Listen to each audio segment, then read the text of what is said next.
السلام عليكم ورحمة الله وبركاته.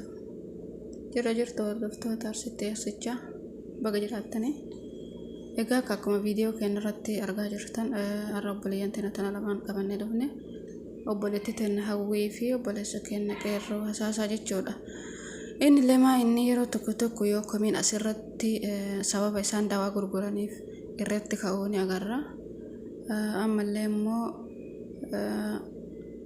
haalli jiru akkam fakkaata ka jedhuu fi qabatamaan jechuu waan ofii keenya agarre akkasumallee waan namoota hedduu takka lama jenne irra gayaa jiru ka dhokate immoo sandaran iyyuu inshallah rabbiin haa laaffisuu fi maal jedhanii barbaade buleeyyan teenna dawaa dhugaadha rabbiin nama kennuun sababa malee rabbiin nama fayyisa dhibee kamirraayyuu namoota haafayanii viidiyoo isinirraa gallakkiftanirraa kaka'e haafayanii gama keessan dhufan akkuma doktoroota sartifikeettii sirnaan eebbifamanii bayaniititti yoo isin haasoftanii haafayanii dhibeen isaanitti jiru sun mumkin kana ta'uu mala jedhanii qorannoo takkaan malee isin bira dhufanii yoo xiqqaatee mushawwara malee jechuudha gatii makiinaa fidanii malee 500 fi sanii ole saniin fidanii san boodarra immoo inumaayyuu erga fidanii fi booda jalaa kaasaniitu akkaataa itti fayyadama isaa itti gaafatamummaa guutuun hin godhaniif abadan. Ani waan ofii kiyyaa namaan beekuu fi namatti dhiyaatu. Dawaa 500 moluun itti gurguranii mushawwara wajjiin ka 600tti dhiyaatu jechuu riyaala Suudii.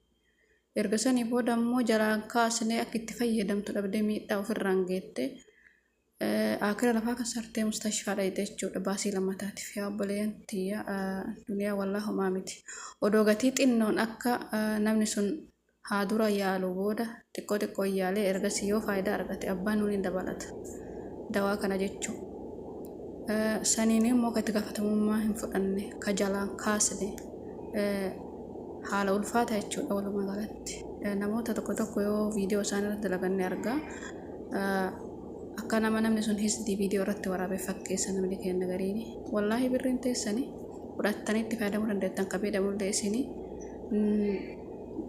waan tokko kan qoratamee sirnaan mustashfaan akkasuma kitaaban ittiin jirre jalan deemina isiniin jedha ragaan viidiyoo kanaa. Kana namni isin bira gahe yookaan immoo namni isin qaqqabe sheerii gochuudhaan jarreen kana lamman biraan naa qaqqabsiisa. Dhimma fayyaa fi dhimma lubbuuti. Obboleettii koo tokkotu biyya Arabaa keessa Saa'uudi Arabiyaa irraati jechuudha. Riyaadirraa magaalaa Riyaad keessaati adaraa viidiyoo naa hojjedhu. Obboloonni koo kan biraan akka hin miidhamnee fi viidiyoo jarreen kana lamman irratti naa hojjedhu jette nan ajajame jechuudha. Ajajadha. Qeerroo jedhaman kun maqaan inni ittiin beekamu qeerroodha. Isheen immoo Dr. Hawwii yookaan immoo Hawwiidha. Ammarra namni hundumtuu beektu jedhee yaada. Tarii qorichi isheen hojjettu kuni namoota baay'ee faayidaa qabaachuu ni mala. Namoota baay'eef immoo miidhaa qabaachuu ni mala jechuudha. Kanaaf iyyuu sheerii gochuudhaan biraan nagaa keessaan haasofsiiseera. Deebii isaan namaa deebisan deebii of tuulummaadhaan guutedha jechuudha. Mucaan kun kan isheen naan jettee qoricha forforiiti jedhanii naa erganii Riyaaditti magaalaa Riyaaditti naa erganii. Qorichi forforii isaan jedhanii naa ergan kuni mataa koo rifeensaaf gogaa walitti narraa kaasee amma haalli fayyaa kooti na yaaddessaa jira jette. Gaafa isheen akkas naan jettu namaatti akkasii godhu barbaadde naa gaafadhu dawaa ittiin fayyoo jiraate naa gaafadhu. Gaafan isaaniin gaafadhu ergan irraa bitee ka'ee gaafan gaafadhu hojiin dooktoraa yaaluudha fayyuuf immoo fayyuu dhabuun kan abbaati inni carraadha du'uus ni mala jiraachuus ni mala. Jedhanii deebisanii deebii of tuulummaadhaan guute jechuudha. Kun dhimma lubbuuti malee dhimma qoosaa miti. Hojii isin hojjechaa jirtan kun lubbuu namaa itti gaafatamummaa guutuu fudhattaniitu waan kana raabsaa kan isin jirtan. Waan kana namni tokko ittiin lubbuun koo haa jiraattu jedhee dawaa fudhata malee haduutu jedhee miti. Hojii isin hojjettan sun immoo qoratameeraa lammaffaan immoo maalirraa akka hojjetame kan hin beekamne inni sadaffaan immoo itti gaafatamummaa guutuu fudhachuu kan hin dandeenye konfidensii guutuu kan hin qabne maaliifidha kan isin dawaadha kan isin fayyisuudha jettanii namaa gurgurtanii kaatanii deebii nama dhowwattan tokko erga waan ta'e nama biraan geessanii booddee gaaffii nama sanaaf deebisuun dirqama keessanidha tole. Kanaaf ijoollee baay'een akkasitti miidhamaa jiraachuu ni malu.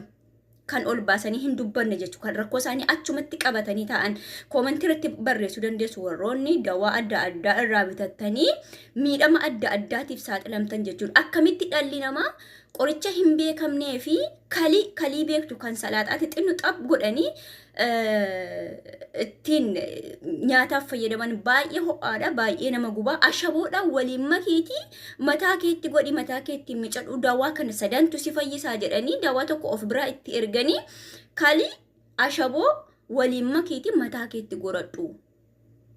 Kan lukkuutti miican jechuudha. Gaafa ashaboof kalii sana gaafa lukkuutti gaafa gotan biyya kana yerichuma sana walitti camaddada. Na akkamittiin waan akkasii hojjechuu akka dandeessan uummataaf wayii ifa gootu yookaan itti gaafatamummaa guutuu fudhattanii akka ergitanitti dawaa sana akka raabsitanitti itti gaafatamummaa lubbuu nama sanaaf fudhachuutu dirqama keessanidha jechuudha. Kanaaf obboleettiin keenya kun rakkoo guddaarra jira. Uummata Oromoo biraan na qaqqabsiisii sagalee koo kana jettee waan na biraan geessefan isiniif raabsee itti gaafatamummaa fudhatanii yoo isin biraan hin ga'in yoo akka isin biraan ga'an hin deebisiin waan akkasirraa of qusadhaa ijoollee baay'een kanaan miidhamaa jirtu gatii taataniif iyyuu.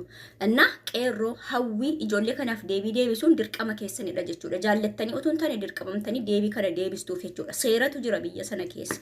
Dhimmi kun immoo dhimma lubbuuti. Dhimmi kun dhimma lubbuuti. Kanaaf obboleeyyantii inshaallah viidiyoo ragaa obboleettii kana mallaqa keessan bakka argitanitti hin baasina. Rabbiin isin haa tiisu, fayyaa isinii haa kennu isin jedha. Yaadaa fi komii keessan koomentii jalatti nuu katabaa, sheer godhaa waliin gaa isiniin jenna. Komii jiruuf dhiifama, sheer godhaa nu jajjabeessa.